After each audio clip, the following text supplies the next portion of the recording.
آج کا جو عمل ہے وہ دل سے متعلق ہے کہ دل کو اللہ تعالیٰ نے اپنا مرکز بتایا ہے کہ اللہ دل میں انسان کے رہتا ہے۔ اور آپ نے سنا ہوگا کہ جب کبھی کسی سے لڑائی ہو جائے تو کہتے ہیں لڑائی معاف کرو، اللہ کا گھر صاف کرو۔ تو یہ اللہ کے گھر سے مراد یہ مسجدیں نہیں ہیں جو انسان عام طور پہ سمجھ لیتے ہیں۔ اللہ کے گھر سے مراد دل ہے کہ لڑائی ختم کر دو اور اپنے دل کو صاف کر لو، اس لیے کہ دل کا صاف وہ اللہ کا مقرب بندہ ہوتا ہے۔ اس لیے دل انسانی جسم میں سب سے قیمتی چیز ہے۔ زندگی کی بقا اور زندگی کا خاتمہ زیادہ سے زیادہ اسی کے ساتھ جڑا ہوا ہے۔ اس لیے باقی بیماریاں بھی نقصان دہ ہوتی ہیں، باقی اعضاء کا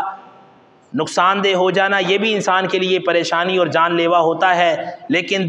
دل جو ہے وہ جسم کا محور ہے اور تمام جسم اللہ تعالیٰ نے اسی کے ساتھ جوڑا ہوا ہے۔ تو فرمایا دل جو ہے سب سے قیمتی چیز ہے، اس کی حفاظت کرنا بھی سب سے ضروری ہے۔ اس لیے اللہ تعالیٰ ہم سب کے دل کو سکون عطا فرمائے اور ہمیشہ تندرست اور سلامت رکھے۔ سب سے پہلے دل کی حفاظت کا عمل وہ بیان کر دیتا ہوں، وہ آپ سن لیجئے۔ جو شخص یہ چاہتا ہے کہ اللہ تعالیٰ اس کے دل کو ہمیشہ صحیح تندرست اور سلامت رکھیں تو ہر نماز کے بعد فرضوں کا سلام پھیر کر سیدھا ہاتھ سینے پر رکھ کر دل والی جگہ پر سلام قولا من رب الرحیم یہ 7 مرتبہ پڑھنے کا اہتمام کر لے کہ اس کی برکت سے اللہ تعالیٰ دل کا سکون، اطمینان، راحت یہ نصیب فرماتے ہیں۔ اور اگر کوئی چاہتا ہے کہ اللہ تعالیٰ دل میں ایمان کا نور وہ منور فرما دیں اور پھر اللہ تعالیٰ اس ایمان کو حفاظت میں بھی رکھیں، تو پھر وہ شخص یہ کرے کہ ہر نماز کے بعد سیدھا ہاتھ اپنے سینے پر دل والی جگہ پر رکھے اور 11 بار پڑھے یا باعثو یا نورو۔ اس کی برکت سے اللہ تعالیٰ اس کے دل کو نور سے منور فرمائیں گے ایمان کے، اور انشاءاللہ اس کے ایمان کی حفاظت بھی فرمائیں گے۔ اس کی اور بھی بہت سی خصوصیات ہیں۔ اور اسی طرح اگر کوئی چاہتا ہے کہ اللہ تعالیٰ انسان کو دل کی تمام بیماریوں سے محفوظ رکھے اور ہر طرح کی آزمائش، تکلیف، دکھ یہ انسان کو پریشان نہ کرے اور انسان کا دل پرسکون، صحت مند اور تندرست رہے، تو چاہیے کہ ہر فرض نماز کے بعد سیدھا ہاتھ وہ دل پر رکھ کر اللہم یا قوی القادر المقتدر واحاذر من شر ما اجد یہ 7 بار پڑھنے کا اہتمام کر لے۔ اللہ تعالیٰ اس کی برکت سے دل کو ہر طرح کی بیماریوں سے محفوظ رکھیں گے اور انسان اطمینان کے ساتھ تندرست، صحت مند اور توانا زندگی گزارے گا۔ اللہ تعالیٰ سب کو دل کی تمام بیماریوں سے اپنی حفاظت عطا فرمائے اور اللہ تعالیٰ ہم سب کو قلبی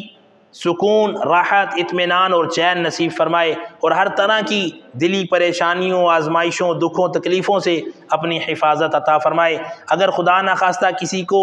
دلی کوئی بھی مسئلہ ہے، بیماری ہے، پریشانی ہے، دکھ ہے، تکلیف ہے، آزمائش ہے، تو ایسے شخص کو چاہیے خاص طور پر بلڈ پریشر کا جس کے ساتھ معاملہ ہو اسے بھی یہ چاہیے کہ وہ یہ عمل ضرور کرے اور اس کا اہتمام کرے۔ اللہ تعالیٰ اس عمل کی برکت سے انشاءاللہ اسے بلڈ پریشر کے خطرناک مرض سے شفا عطا فرمائیں گے اور وہ شخص انشاءاللہ جلد ہی صحت یاب، تندرست اور توانا ہو جائے گا۔ عمل یہ ہے کہ ہر فرض نماز کے بعد 313 مرتبہ اللہم صلی علی محمد النبی الامی الظاہر الزکی صلاة تحل به العقد تفک به القرب یہ کلمات درود شریف کے پڑھنے کا اہتمام کرے اور 313 مرتبہ یہ کلمات پڑھ کر اپنے اوپر دم کر لے اور آدھا کپ پانی لے کر اس پر دم کر کے وہ روز پی لیا کرے۔ یہ روزانہ ایک بار بھی یہ عمل کر سکتا ہے اور ہر نماز کے بعد بھی یہ عمل کیا جا سکتا ہے، اور اگر کوئی خود نہیں کر سکتا تو گھر کا کوئی بھی فرد یہ عمل کر کے بلڈ پریشر کے مریض کے دم بھی کر سکتا ہے اور اس کو وہ پانی بھی پلا سکتا ہے۔ اللہ تعالی ہم سب کو دل کی تمام بیماریوں سے اپنی حفاظت عطا فرمائے اور یہ جو اعمال خیر ہیں نفع بخش، اللہ تعالی ہم سب کو ان سے فائدہ حاصل کرنے کی توفیق عطا فرمائے۔ یہ عمل بہت ہی مفید مجرب اور اکثیر ہے، اور دل کی تمام بیماریوں کے لیے اللہ نے اس کو شفا کا ذریعہ بنایا ہے۔ اللہ تعالی ہمیں بھی آج ہی سے یہ اعمال خیر کرنے کی توفیق عطا فرمائے۔ یہ تمام اعمال کر لیں تب بھی اچھا ہے اور بہت ہی زیادہ فائدہ مند ہے، اور اگر کوئی ان میں سے کوئی ایک کرنا چاہے تب بھی اس کی مرضی ہے۔ اللہ تعالی ہم سب کو یہ تمام اعمال باقاعدگی سے روزانہ اہتمام کے ساتھ کرنے کی توفیق اور سعادت عطا فرمائے، اور اس عمل کی تمام خیریں، بھلائیاں، برکتیں ہم سب کو عطا فرمائے۔ خود بھی اس پر عمل کرنے کی نیت کیجئے، اور اس پیغام کو، اس جو عمل کو آپ کے سامنے شیئر کیا گیا ہے، اس کو اپنے دوست احباب کے ساتھ گھروں میں بھی اس کا مذاکرہ کیجئے، تاکہ اللہ تعالیٰ اس عمل کی جتنی بھی برکتیں اور فائدے ہیں وہ انہیں بھی عطا فرمائیں۔ اللہ تعالیٰ ہم سب کو ہر عمل اپنی رضا کے لیے اور جائز مقصد کے لیے کرنے کی توفیق عطا فرمائے۔ اللہ تعالیٰ ہم سب کو دین اور دنیا کی تمام خیریں اور بھلائیاں عطا فرمائے، اور ہم سب کا حامی و ناصر ہو، آمین یا رب العالمین۔